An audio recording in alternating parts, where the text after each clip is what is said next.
একটু বাড়িতে প্যাটিস বানিয়ে নিয়েছিলাম, সেটাই সবার সঙ্গে শেয়ার করছি। আমাদের এখানটায় খুব একটা নিরামিষের দোকান নেই, তাই এই প্যাটিসটা খুব একটা খাওয়া হয় না। দূরে কোথাও নিরামিষের দোকান পেলে সেখানে খাওয়া হয়। এবার কিছুটা পনির ভেজে তুলে নিলাম।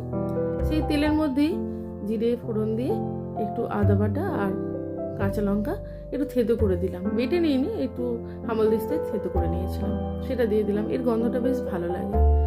এটা ভাজা ভাজা হয়ে গেলে একটু ধনে গুঁড়ো, জিরে গুঁড়ো, একটু কাশ্মীরি লঙ্কার গুঁড়ো, একটু হলুদ গুঁড়ো দিয়ে গ্যাসের ফ্লেমটা কমে একটু ভাজা ভাজা মতো করে নেব। আর এদিকে কিছুটা আলু সেদ্ধ করেছিলাম, খোলা শুধুই সেদ্ধ করেছিলাম। খোলা ছাড়িয়ে সেদ্ধ করলে প্রচুর জলটা টেনে নেবে, সেই জন্য খোলা শুদ্ধ সেদ্ধ করে সেই সেদ্ধ আলুটা হাতের সাহায্যে ম্যাশ করে দিয়ে দিলাম। একটু আধ ভাঙা করে নিলে কিন্তু ভালো হয়। এবার পরিমাণ মতো নুন আর সিদ্ধ করা মটরশুঁটি দিয়ে দিলাম। মটরশুঁটিটা জল ঝরিয়ে নিতে হবে, না হলে জল দিলে এই জিনিসটা খুব একটা ভালো হবে না। তারপর ভেজে রাখা পনিরগুলো এর মধ্যে দিয়ে দিলাম। এবার একটু ঝাল লঙ্কার গুঁড়ো, একটুখানি গরম মশলা বাড়িতেই তৈরি করা যেটা, আর একটু ধনেপাতা দিয়ে একটু খুব ভালো করে নেড়ে ছেড়ে মিশিয়ে নেব। মশলাটা দিয়ে ঠান্ডা করতে দিয়ে দেবো।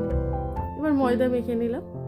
আটা দিয়েও এটা বানানো যায় হয়তো, কিন্তু আমি বানাইনি। সেই ময়দায় যেটা অথেন্টিক একটা টেস্ট আসবে সেটা কিন্তু হবে না।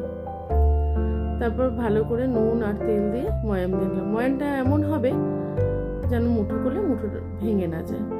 এবার অল্প অল্প করে জল দিয়ে আটার ডোটা বানিয়ে নিলাম। এবার লুচির থেকে একটু বড় আকারে এই একটা লেচি কেটে নেব।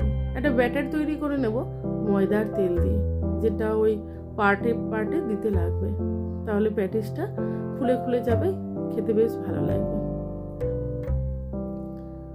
এইভাবেই তো তৈরি হয়, দোকানে দেখেছি। আমার এই ভিডিওগুলো যদি ভালো লাগে তাহলে অবশ্যই একটু লাইক, শেয়ার এবং একটু কমেন্ট করবেন। আর যদি ইউটিউব থেকে দেখেন তাহলে অবশ্যই একটু সাবস্ক্রাইব করে দেবেন। একটা লাইক করলে একটা কাজ করার এনার্জি কিন্তু খুব বেড়ে যায়। এবার লুচির থেকে একটু বড় বড় করে বেলে নিলাম। আমি এখানে 5টা পার্ট দেব, তাই 5টা বেলে নিয়েছিলাম। এবার যে ব্যাটারটা বানিয়েছিলাম সেটা এর মধ্যে লাগিয়ে লাগিয়ে 5টা পার্ট দিয়ে দেব।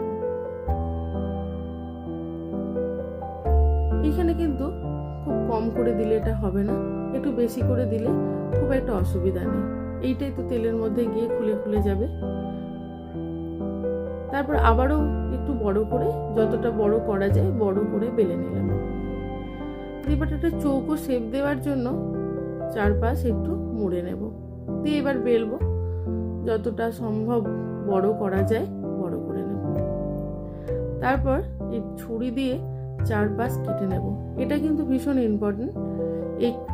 এই কাটিং এর জন্যই কিন্তু প্যাটিসটা তেলে দেওয়ার পর খুলে খুলে যাবে। এর ভেতরে ভেতরে যত তেল ঢুকবে এগুলো খুলে যাবে। এবার মাঝখান দিয়ে এটা আমি কেটে 4 পিস করে নিলাম। বাড়িতেই তৈরি করা বলে পুরটা একটু বেশি করেই দিলাম। দিয়ে চারপাশ জল দিয়ে হোক বা জলে একটু ময়দা মিশিয়ে একটু আঠার মতো তৈরি করে হোক, এটা দিয়ে চারপাশ সুন্দর করে মুড়ে দেবো। খুব চেপে চেপে মুড়লে হবে না, যেন তেল ঢুকে প্যাটিসের মুখগুলো পাট পাট খুলতে থাকে, সেরকম দিতে হবে। খুব বেশি চেপে দেবো না এটা। এইভাবে বাকি সবগুলো আমি বানিয়ে নিলাম। একটু কষ্টকর তো আছেই, একটু অনেকটা সময় সাপেক্ষ, কিন্তু বাচ্চারা যখন খেতে চায় তখন করলে বেশ ভালো লাগে। আর করার পর যখন দেখতেও সুন্দর হয়, খেতেও সুন্দর হয়, তখন তো আবার পরের দিনের করার একটা আনন্দ আসে। এবার তেলটা হাই ফ্লেমে দিলে হবে না, একদম কম গ্যাসে। তেলটাও বেশি গরম করলে হবে না, অল্প হালকা মিডিয়াম গরমে এগুলো দিয়ে দিতে হবে। তারপর আস্তে আস্তে তৈরি হয়ে যাবে প্যাটিস। কতটা মরমরে হয়েছে দেখুন।